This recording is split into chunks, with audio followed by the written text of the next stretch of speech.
Hi everybody, April Jones here. I have been an attorney now over 33 years, and Jones Law Firm has been serving clients in Colorado, and we are in our 24th year. This webinar series, I'm so excited to bring it to you. It's helping us with our mission of education, enlightening our clients, and really helping you try to get to the next best place in your life. So we've got a lot of good information for you. We've got experts, we've got our team, we've got panel discussions, and so much more. So let's go see what this webinar is about, and I will see you on the other side.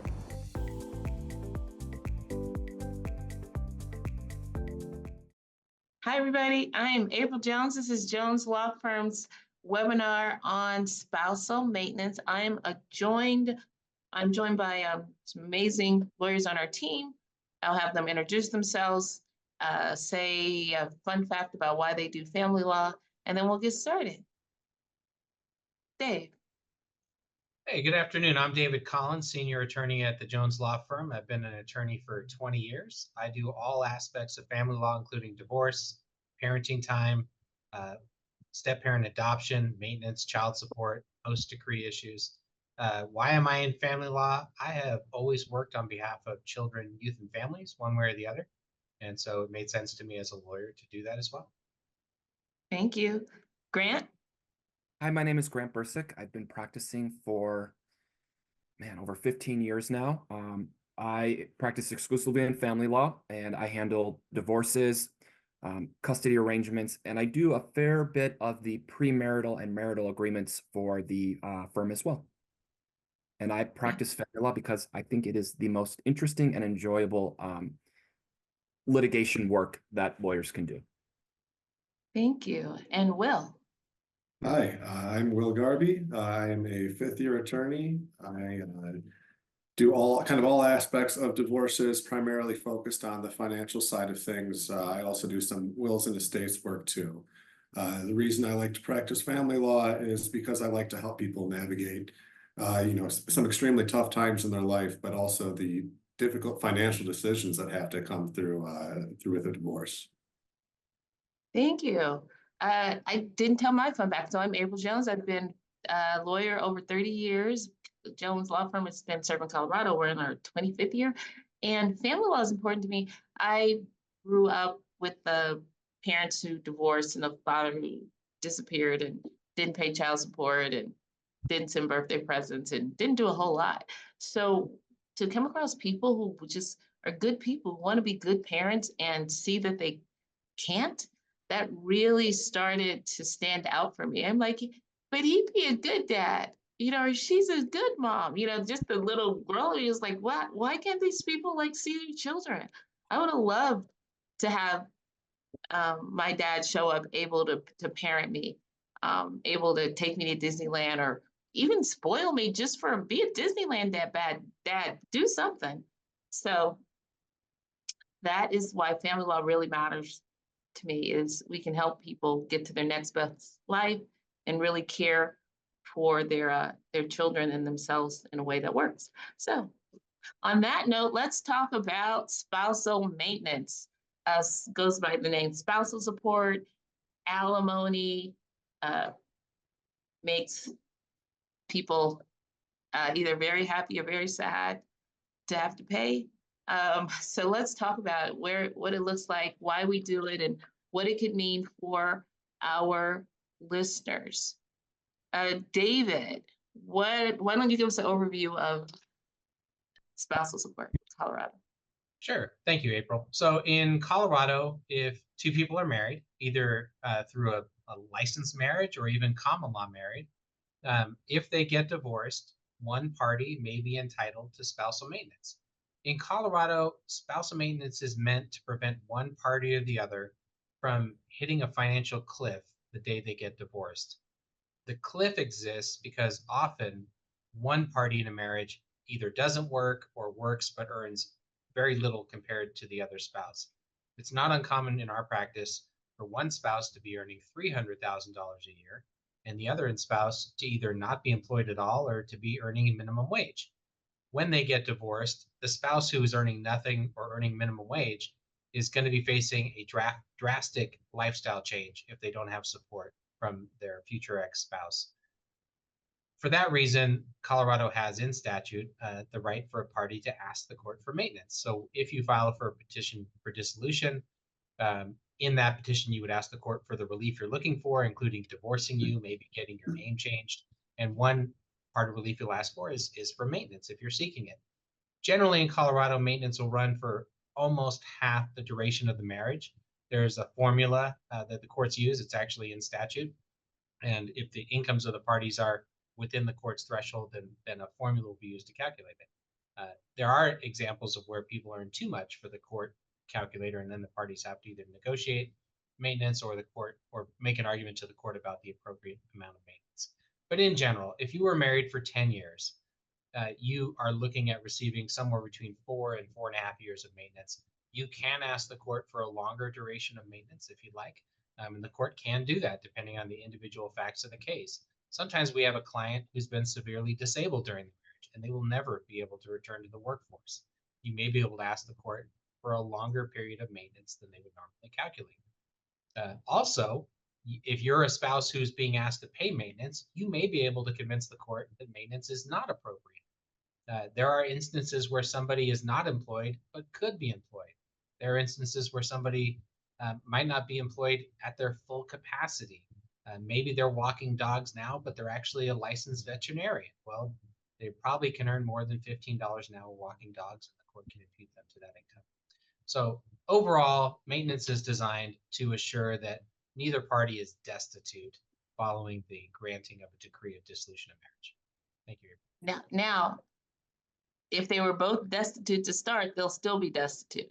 You have to have money to pay to be able to be ordered to pay alimony. So you'll get people who they say, hey, my neighbor or my coworker didn't have to pay alimony. It's like, well, did they earn income? Were their incomes exactly the same, for example? Whether it's the same amount of high or the same amount of low, that's a different story than when you have a disparity in income or when you have no income. You get people who don't have income, they're overtaxed on their property, their houses, their debt. And I mean, the court can't make something out of nothing in that case. So it all depends. And that's why we're here today to talk about questions that you have so we can see if we can get you some answers on this call. All right. Let's just jump right in. What should I consider for long-term planning post-divorce is one of our questions. Grant. Well, I'm assuming they're talking about financial planning. And I think long-term financial planning after a divorce is really important because getting a divorce is going to be one of the largest and most significant hits you're going to take to your sort of net worth during your lifetime. Everything that you and your spouse have sort of been building during the term of your marriage is now going to be effectively cut in half. And that can include retirement accounts. So I think for long-term planning, what you really want to look at is what's happening with retirement accounts, both your retirement accounts and your spouse's retirement accounts, and where are you all going to be ending up on the other side of that, and how does this new amount of the retirement accounts impact sort of your financial goals later on in life? If you're in a position sort of where you are able to obtain spousal support for a period of time and say that you're working, what you may want to consider then is upping your retirement savings during that term when you're getting spousal support, because spousal support, as we've sort of talked about, doesn't last forever. And so you sort of have this window where you have some extra income coming in, and then depending upon what you're earning from your own job, you may be able to try and use that time to increase your savings, both short-term and long-term savings. Thank you. I have a question that was just put in the chat. If one is already receiving alimony payments post-divorce, what are the implications of getting remarried to those payments? Will? Yeah, so often, and when we're as lawyers, we're asked questions and we always get the answer, it depends. It's always the lawyer's favorite answer. In this situation, it doesn't depend. The alimony is going to be cut off in that situation. That's one of the few times as an attorney we can give you a definitive answer on a subject. So that is one of the factors that cuts off alimony payments. You know, there are several other factors that can do the same thing. Typically that would be, you know, a death of a party, the end of the term running out. You know, as David was talking about earlier, alimony or maintenance typically lasts half to a little less than half of the term of the marriage. So that's another time that the maintenance would be automatically kind of cut off. Now, one distinction there is if it's contractual maintenance. Hmm. What if it's contractual maintenance? That is true. So contractual maintenance will not cut off at the term of a remarriage. But that's something that you and your spouse or your ex-spouse in that situation would have negotiated in a separation agreement when coming to divide all of the assets and deciding on maintenance for a divorce. Right. Yeah, the court can't order you into contractual maintenance. Contractual maintenance is literally a contract for maintenance. I will pay you X amount of maintenance for this amount of time. And it does not matter. All the other exceptions that you'll hear about in this call, like if you lose your job, you're the payer, right? You make $300,000 a year, you lose your job, you can't get another job. You can file a motion to modify your alimony. If you get injured, if you're the one who's disabled and you can't pay, you can file a motion to modify your alimony. If you have contractual maintenance, though, it is a contract. You are saying, I will pay X amount for Y number of years. The end. Doesn't matter if you get hit by a bus, doesn't matter if you lose your job, doesn't matter if the person who's receiving it, let's say your wife, doesn't matter if she gets remarried, you will pay X amount for X number of years. That's what contractual maintenance is.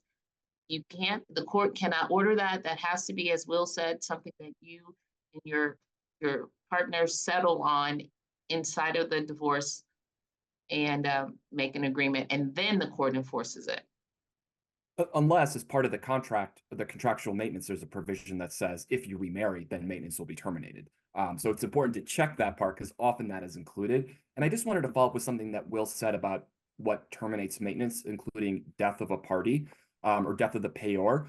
That is obviously correct. One thing to plan for is if you're going to be the person receiving spousal support, you can ask that you can either put it in your separation agreement or you can ask the court to order that the payor spouse carry a life insurance policy that the amount of the policy covers the amount of the award. So every year they can reduce that policy because they're going to owe you less money over the life of the award. And that way, if there is an unfortunate event of a death, you still are able to receive the money that you were supposed to get through spousal support. Right. Huge. Thanks, Grant. And I know we're only talking about spousal support, but you can have it cover your other support obligations as well. And April, if I could just chime in. Absolutely. We've kind of danced around the procedural steps of how it plays out in divorce, but in Colorado, if the parties file for divorce, the court orders the parties to exchange financial disclosures, including their income, which is how you'll arrive at a maintenance calculation. The court also orders the parties to mediate, which means they want you to try to settle. And in Colorado, most cases settle without a hearing. And so if you settle, then you're entering an agreement. One of those agreements would be about maintenance. And you can agree to no maintenance. You can agree to contractual maintenance. You can agree to modifiable or non-modifiable maintenance. And as Grant said, you can agree to have a party carry a life insurance policy to cover the amount of maintenance a person would have gotten if the person paying it had survived during the duration of it. If you don't agree at mediation and you go to hearing, then if the court enters a maintenance order, it won't be a contractual maintenance order. A court-ordered maintenance will always be modifiable by the court. Modifying maintenance is a whole other can of worms we can talk about in a few minutes. There are definitely requirements around that to demonstrate to the court that it's necessary to either increase or reduce maintenance or extend the period of maintenance. Thank you. We have a question. What statute describes the court's obligations for dissolution income thresholds in terms of spousal maintenance? That would be 1410-114. So let's Colorado Rules of Procedure, Title Revised 14. statute. Colorado revised statutes. I'm sorry, Yeah. Colorado Revised Statutes 1410, 124. No, 114. Sorry. 124 has some good stuff in it too, but that's not what we're talking about. So no, it's under 114, and it spells out the how the court's looking at it, how it's looking at incomes. It's not the easiest to read, but it is in there. So take a look at that, and give us a call. This is not an area where you want to go alone. The other thing that 114 contains that I think is really important is the factors that the court has to consider when entering its spousal support award. We're talking about the formula, and to a certain degree, spousal support is very formulaic. That said, even though we have the formula and the courts rely on that, the court still has to enter findings regarding all of the different factors, and they're set forth in 114 that determine the spousal support award. And so looking at those, I think, is helpful to understand, to see how those apply to your specific situation. But the court is ordered to use its own determination. That is true. It would be an abuse of discretion for the court to just use the formula and not consider anything else. All right.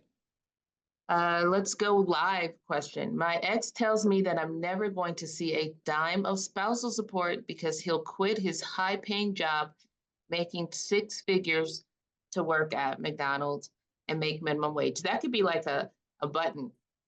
Hi, I'm going to quit my high-paying job. You're not going to see a dime. I'm going to work at McDonald's. Hi, I'm going to pay. People say that all the time. They're just wearing different clothes. So, David, take it away.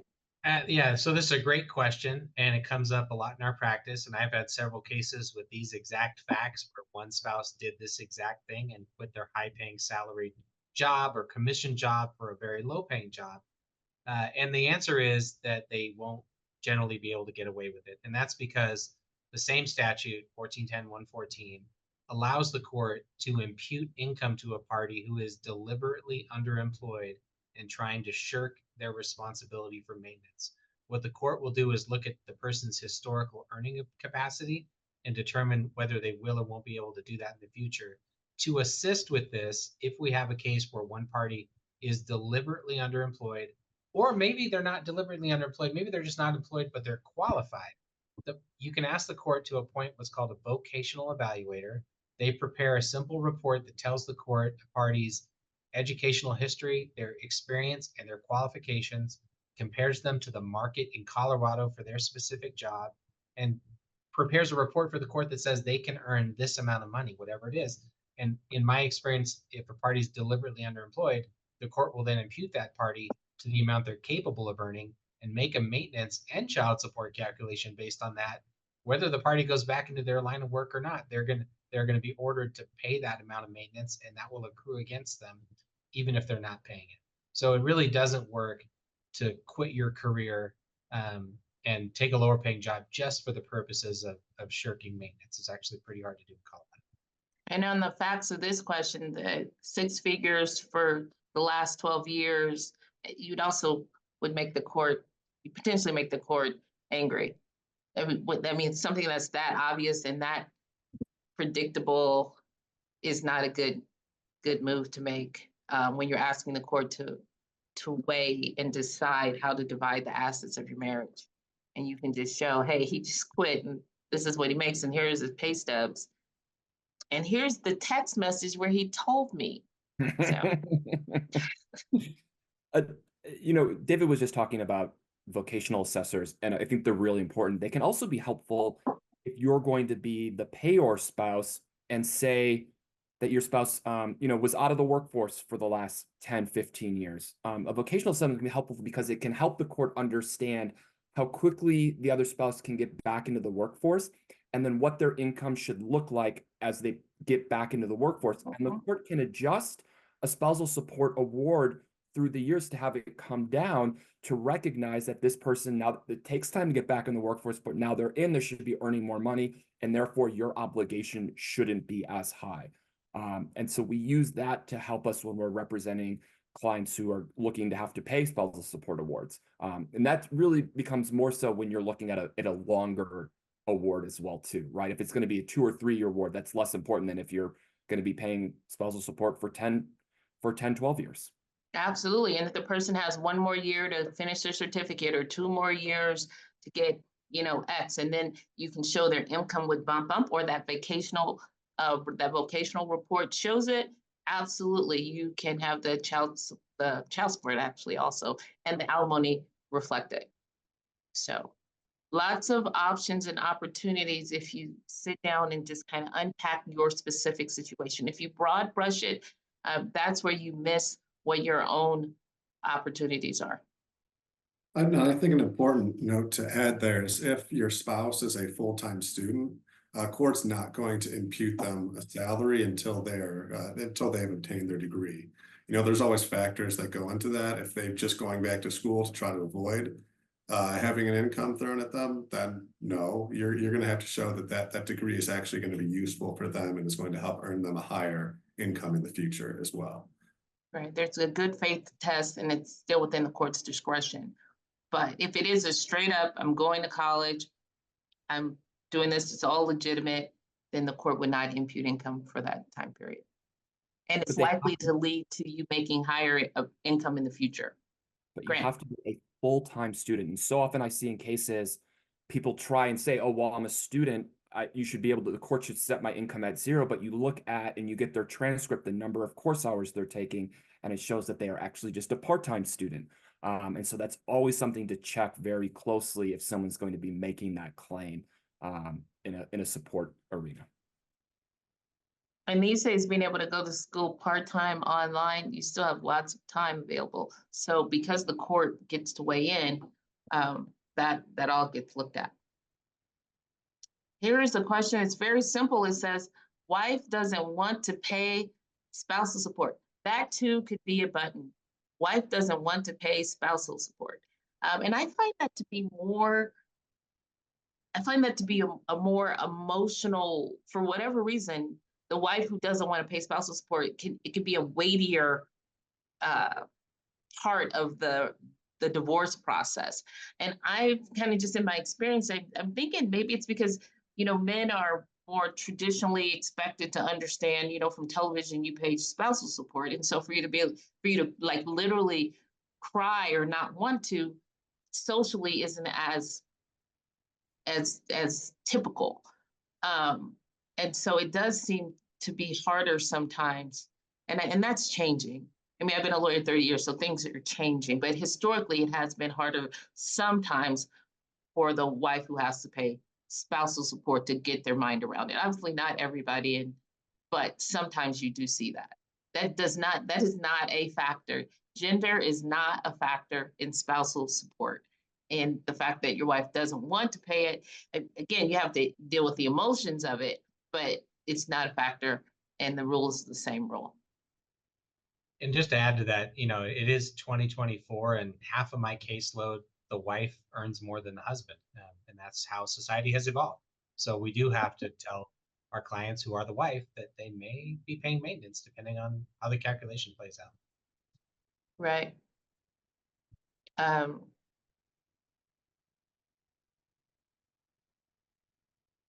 Will the court accept an agreement? This is another live question that my wife and I have made without attorneys, where we've decided I'll give her more out of the house in place of maintenance. Absolutely. Property division is one of the factors when the court is deciding how much maintenance have to award. And if you can pay it out in property and not in cash, that's standard as well. David, did you want to add something? I see you nodding. Yeah, the only thing I would add is if you're not with attorneys, the court is going to make the parties appear in court to enter a final decree. During that meeting, they'll review the separation agreement. If they think it's not equitable, if you're giving up 10 years of maintenance that would have been $500,000 in exchange for $30,000 more from the sale of the house, the court itself can say, no, we won't honor this agreement. It's not equitable. We want a balanced distribution of assets. However, April's right. And so however you divide the pie, if the court thinks it's fair, they'll let you do it. It's not uncommon at all for the parties to reach an agreement that says, I know I would be entitled to X dollars in maintenance. Instead, I'm going to take a lump sum payment up front of this amount to settle the whole thing forever. And the courts will honor that. That's actually pretty common. Now, the forever part, here's a question about waiving maintenance, and is it common for couples to waive spousal maintenance was the literal question. But if you are in your agreement, if you're waiving maintenance or the other side is waiving maintenance, you need to have that like in capital letters, neon, repeated over and over. I waive maintenance forever. I forever waive maintenance. I know I'm waiving maintenance and I'm waiving it forever. It has to be a very affirmative, clear statement, and then you're quite stuck. But Yeah. Grant. I would just add, as someone who does a lot of premarital agreements and marital agreements for the firm, you can put in language in a premarital or marital agreement that basically says either both or one spouse is waiving the right to ask for and receive spousal maintenance in the event of a divorce. That said, it is one of the only provisions in a prenup, a valid prenup, that the court does not have to honor. They generally do. And I have yet to see a court not honor that language, but they don't have to. And so it's just something to consider if you are going to be doing a premarital or marital agreement, that yes, both parties can waive maintenance, but that is not necessarily binding on the court. No, it's not binding on the court. And I have seen the court do whatever it wants to do. It really depends, Grant, I think, on how long it's been since you had the prenup and what has happened in life. Exactly. Yes, there's so many factors that can happen during a marriage, and if you're doing a prenup, you don't know what's going to play out.